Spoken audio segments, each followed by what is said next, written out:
Welcome, golf fans, pursuers of knowledge and the almighty dollar. This is your golf guru bringing you the 2023 Rocket Mortgage Classic. This is my Before the Lock show where I'm going to go over ownership projections. We're going to talk weather. We've got some new custom stat models. As we already anticipated, guys are going to go low here, but it might even be lower because we're going to have some rain. Of course, it's going to be really soft. And with that said, thanks for stopping by. Give me about 20 minutes and I'll get through all this information for you, help you lock in those final DFS lineups or maybe some betting thoughts. And with that said, let's go talk actually a little weather. Okay, so I pulled this from the PGA just about a few minutes ago, and here's the update on the weather forecast for the outlook for the tournament.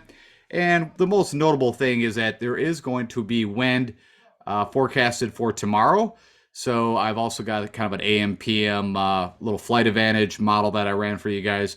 I'll showcase that, and then we do have to watch out for some rain in the forecast throughout the tournament. It looks like Saturday could be the one that, right now that they're forecasting could be the worst, with some electricity also stated. So just keep an eye on the weather. We'll also jump over to Windfinder and dive a little deeper than probably what you've seen in the Midwest, especially in Detroit. We are dealing also with the smoke that's coming from the Canadian fires, and so hopefully, right now the quality of air is supposed to get better as the weekend goes on, but right now it's not so great if you're in the Detroit metro area. Up here, up North Michigan, we've even seen it and dealt with it a little bit, but nowhere as bad, I guess, than what's going on in Chicago and Detroit as of recent. All right, so I mentioned these guys are going to go low. I talked about this in the preview show.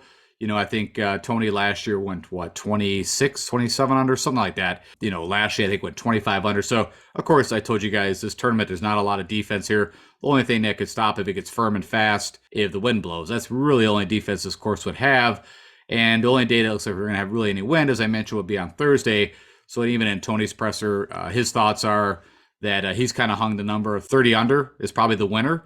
But now, again, it's all depending on what the weather does. But I kind of agree with him that it's either way, you're going to have to make a lot of putts. You're going to have to make a lot of birdies to be in contention. So with all that in mind, I ran a model, and I did a little bit of something like this yesterday, taking some of these courses where these guys will go low. So right here, you can see kind of the top, I don't know, what is that, top 5 courses that they score the most birdies on since 2000. I've also added in TP Craig Ranch, and then ran the model, and this is what I told you guys I used for Showdown. And what I'm looking at is I weighted it at birdies 50% of the model weight, eagles at 15, birdie or better opportunities gained. Of course, that again is opportunities to make a birdie or an eagle. And then also I added in bogey avoidance because, as we all know, we lose some pointage when our guys make bogeys or doubles or anything like that. So what you're looking at here is I pulled the last 24 rounds that these guys played on like TPC or Deer Run, where they play the John Deere, or Shriners, where they play TPC Summerlin, all those courses that I had listed in, and of course TPC Craig Ranch, where we just saw the Byron Nelson not too long ago.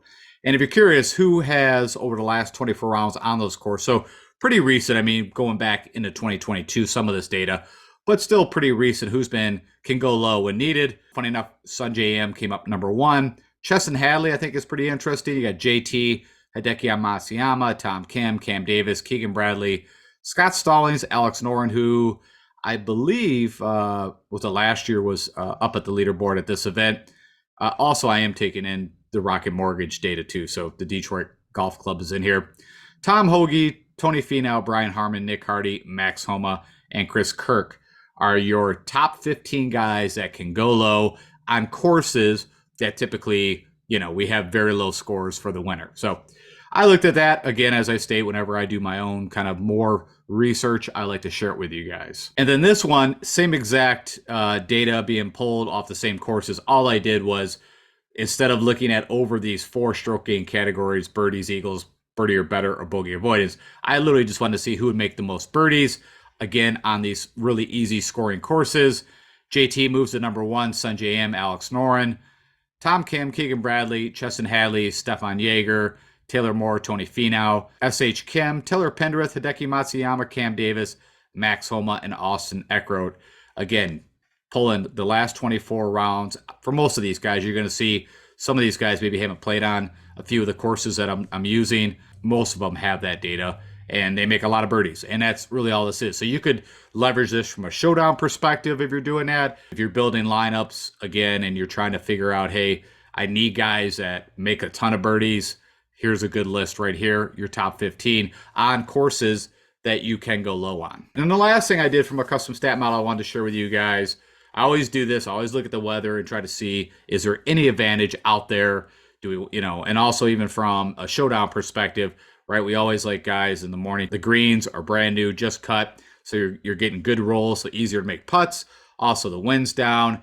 And if it is a dry course, right, there's moisture typically in the morning as it dries out in the afternoon. So what you're looking at here, of course, this is taking round 1, Thursday tee times. And I wanted to pull all the guys in the morning and then put them against the model, the larger model that I created that I showed you guys in the preview show. I had driving distance approach, those 2 proximity to the pins, putting, birdie or better, birdies. And then also I added for this, but it's the guys that are going to drain these 10 to 15 footers that are probably going to even take that extra step. So that's why that was added. Curious who came out. This is the top, I think, actually 16 guys I pulled in for you. You got Ricky Fowler, number 1. And this is looking all over the last 6 tournaments or 24 rounds of golf they played. So it would include like the PGA, the RBC Canadian Open, of course, the Travelers, all the recent tournaments, not pulling from like the really high scoring events that I mentioned earlier. So Ricky Fowler's number 1, Davis Riley, Benoit Ann, Keegan Bradley, Tony Finau, Colin Morikawa, Tom Kim, Luke Liss, Joseph Bramlett, the guy that I've mentioned multiple times that I'm excited and bet on now. Probably get all excited about this and the guy will go out and miss the cut or something like that. But he does kind of fit in my brain who should do well at this course if he can putt. You got the Hofster that pokes up there, Nate Lashley, Seabez, Nikolai Horgard, Stefan Jaeger, Ludwig Aberg, and Brandon Wu are your top 16 guys that are shooting in the morning tomorrow and against my model could do very well. So again, if you want to build a AM kind of list of guys for your GPP teams, or again from a showdown perspective, here's a pretty good list of guys you can play. All right, well, that said, let's go hop over. We're going to look at some ownership projections. We'll jump into Windfinder real fast just so you know where to pull your data from as you play throughout the weekend if you're doing showdown. And then I'll get you guys out of here. Okay, so I've hopped over to Fantasy National. And as always, if you are putting any kind of money on DFS or betting and want to do your own analysis, I highly recommend this tool. That's my plug. Now moving on, of course, again, this is looking at DraftKings pricing. And what you're looking at here is we want to look at how many lineups have been generated out of Fantasy National. Again, when I star players and then pump them into lineup generator that they have here, then you can get a CV or CSV file, whatever, Excel. You can put that into, of course, DraftKings and build massive amounts of lineups. And what we want to look at is this number over here. We got almost 8,500 lineups created. So that's a good number, especially for the Rocket Mortgage. This is the ownership percent calculated. That's what we want to look at is actual fantasy. So this is lineups created. These here tend to, this, it doesn't matter. That's just saying that people started. This is what it's calculating, thinking the projected ownership. But this number over here is what I see that I go by and is always the closest. So no shocker. Ricky Fowler is the number 1 owned. And then Hideki comes number 2. So Ricky is a little over 25 as you see. And Hideki's right about. And then I'm going to just kind of scroll through. If you see a star, that was guys that I'm playing out of my player pool. But Sunjay M's up there, Eckroat that I was interested in. Tom Kim I mentioned on my show. And again, I haven't even tried to see if this is out there, but he has been dealing with some foot tendonitis. That can bother you, especially in your pivot and transition in the swing or just walking the course. And could have, and it's one of those things that it can just flare up. He might feel like it's gone away, comes right back, but everything's shown he is still in the field. But just caution that can maybe cause some effect, but especially if he's, come Sunday is where I would actually be more worried about it. Of course, you got Colin Morikawa I also mentioned, right? He had to pull out with the Memorial on Sunday to the back, but looks like everything is fine. He's been playing plenty of golf and no issues there.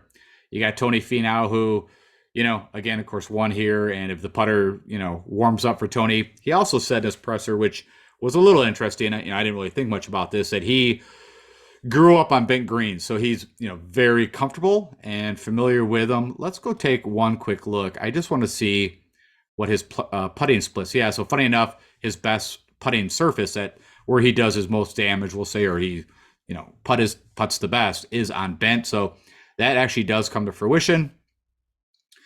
Max Homa, who, I'm taking a flyer on again. I'm just hoping, that he can get the tee ball a little more in line, get back to what he was doing with the irons. Like I said, since pretty much after a good showing at the Players, it's been a rough ride with Max. But this could be a course that maybe he can get right. Just needs to see some putts go down. Everybody's kind of excited from Ludwig Aber, and I'm picking him, but actually, 8,700 for this guy, I think is a little pricey. I know we have a weaker field, but honestly, if I was doing kind of a value analysis for the price you're paying, he would not be in it. He would not be a guy that I think, for what we know of his skill set, is he worth 8,700? I mean, he could easily come out and miss the cut, but he's I'm picking him. I'm going to use him, and it looks like 15% ownership on him. Smalley coming off the good showing at the Travelers. JT also had a couple of good outings. Carson Young, one of my picks. Of course, I mentioned how many birdies. Now, I think that's a value at 7,000.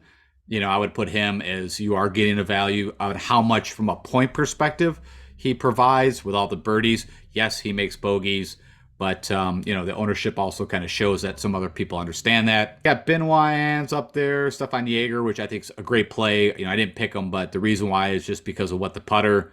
Typically, his irons have been firing, and when he's hot, and he had a chance. I don't know if it was at the Charles Schwab, but he was in contention at one of these, not too far off tournaments. Let's go take a look. Now I'm curious. Whenever I bring up a little and a note, so I guess it was TPC Craig Ranch, which is a pure shootout. He did gain 4.4 with the putter. Seems like there was another one. So it's a Mexico. I guess it was the Memorial maybe I was thinking about, where he struggled on one day, where he had a chance at least to be up there in contention. But we know he can go low, I guess, is the short of what I'm trying to get across to you guys.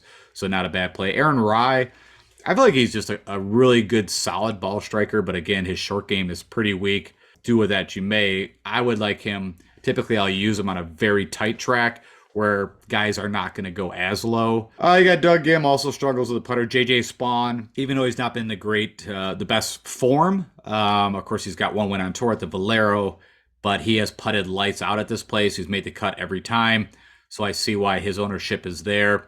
Chris Kirk, I told you I like, and funny enough, there's a lot of reasons why you wouldn't play Chris Kirk. He's not a bomber. He's not been in the best of form as of late, but I think everything we know about Chris Kirk, this is a course that he can do. But this is what I'm talking about right here. He's missed his last 3 cuts. Last best showing was at the Valero. Of course, he won the Honda. He had this kind of run here where the irons were firing. He was making, gaining with the putter.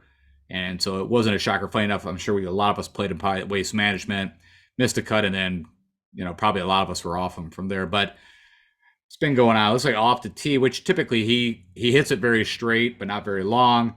He did gain with the irons, which I like to see at the U.S. Open, his last event, but lost around the green and putter, which that's not a shocker. I think a lot of guys, those are some crazy fast greens. He also had crazy rough around there. Taylor Moore had a good showing here last year. This is at Kevin Yu, who had a pretty good showing at the Travelers.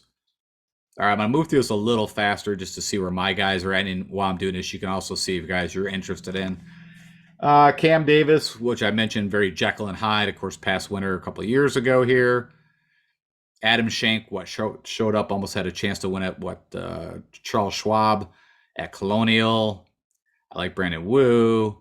Justin Suh, which I've kind of, for him, the guy just really good around the green, great putter. Just doesn't typically, let's go look at his irons real fast here. So his irons have been not too bad, but this is what I'm talking about. I mean, he's gained, holy cow.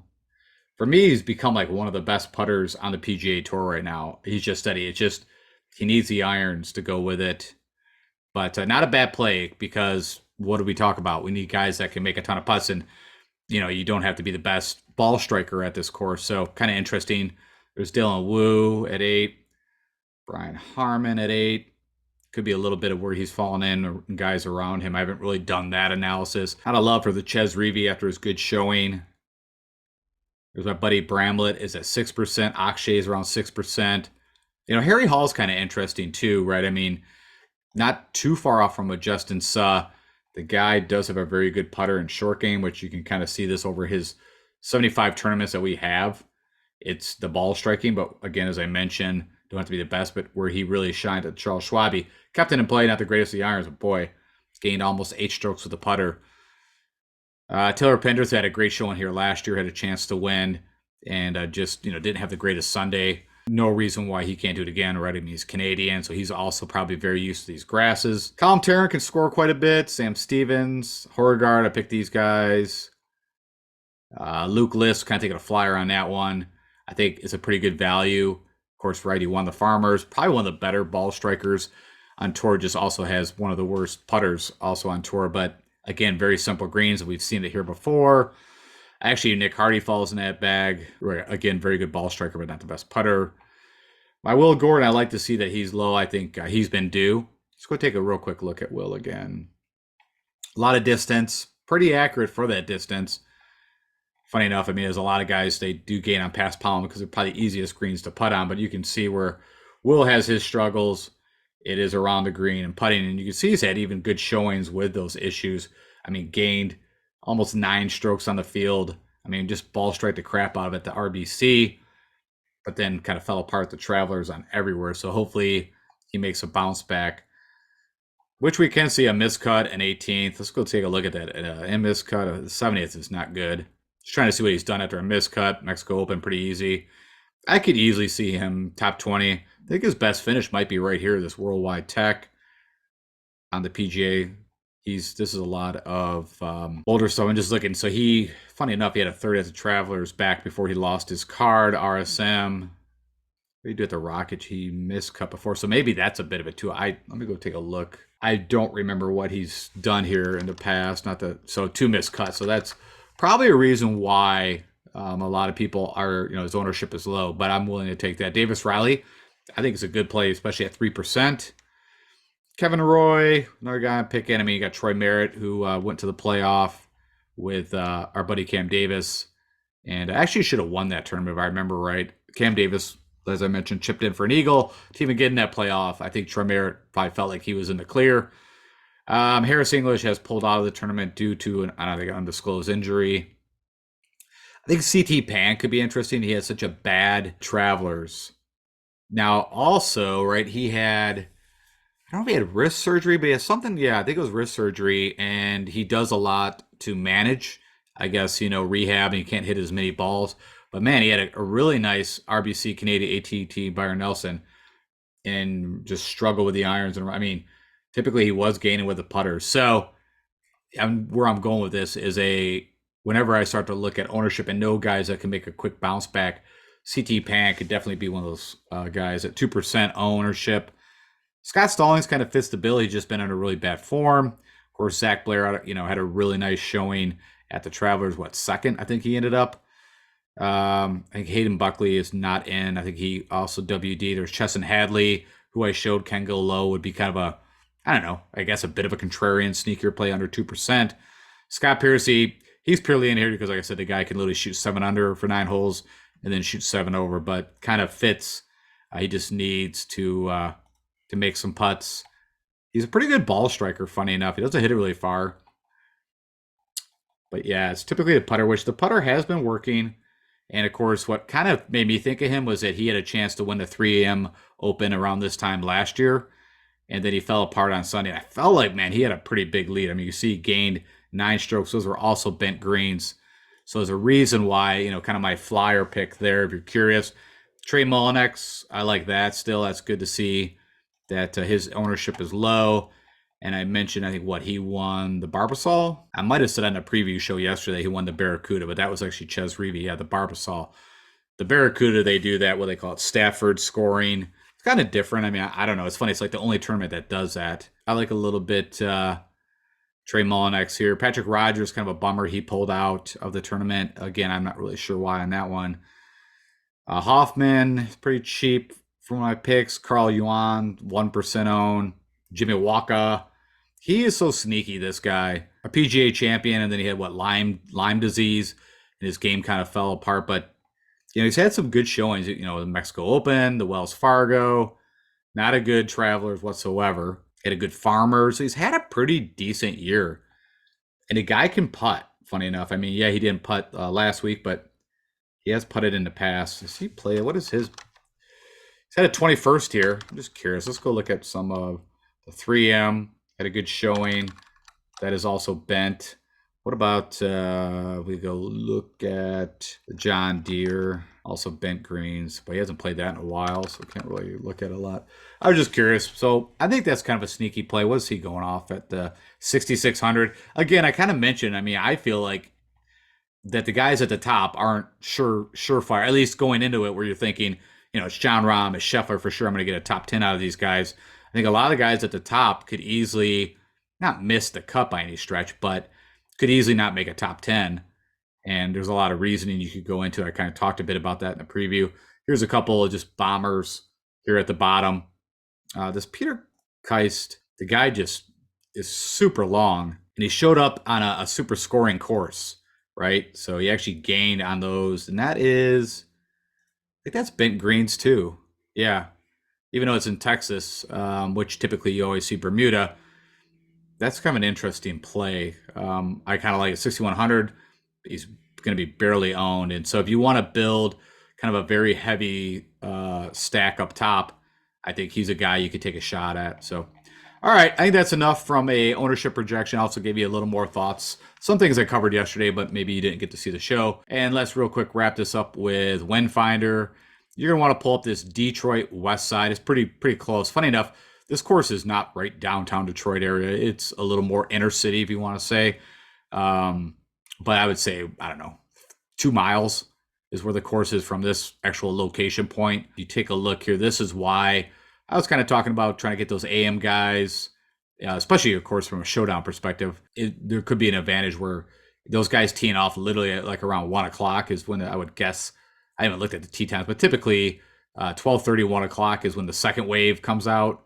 And they're going to get, if there is stronger winds, looks like they're going to get the worst of it. And then Friday morning, so let me think about this. So yeah, I mean, technically, it's stating that the gust could be worse in the morning. Now, it's so rare that that happens.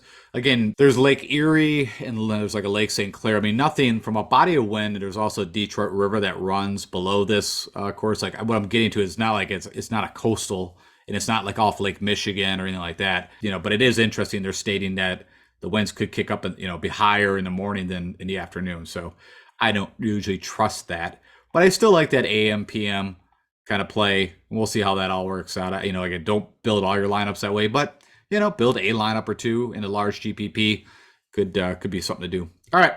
Let's wrap this up for you guys and get you guys out of here. All right. As always, I mentioned yesterday, I didn't think I was going to actually put together it before the lock show, but if I see little things that I think can help you, I want to do that for you guys. So, you know, quick show for you, some final thoughts on, like I said, flight advantages, ownership projections. You got the weather knowledge now, which, you know, again, for the PGA and also Windfinder, which you can also do on your own. Do me the honor, as always, click that like button if you know anybody else that's doing this stuff and you want to share this with them, click that. And of course, I mentioned, again, thank you all very much that have recently joined or that have been with me for the past few years. Click that subscribe button, become a subscriber, click the notifications. I do put 2 to 3 shows out a week to get you prepared for all these golf tournaments. But sometimes, as my fan base knows, it's not exact setting times. And follow me on Twitter, where I will update you on anything that you need to know from withdrawals or anything I see out there from all the different feeds that I follow. Enjoy the Rocket Mortgage, and I will talk to you guys next week, where I believe we're going to be talking about the John Deere, where we hit Glover a couple of years ago. So hopefully we have another long shot. Oh yeah, JT Poston, right? So, all right, guys, talk to you later.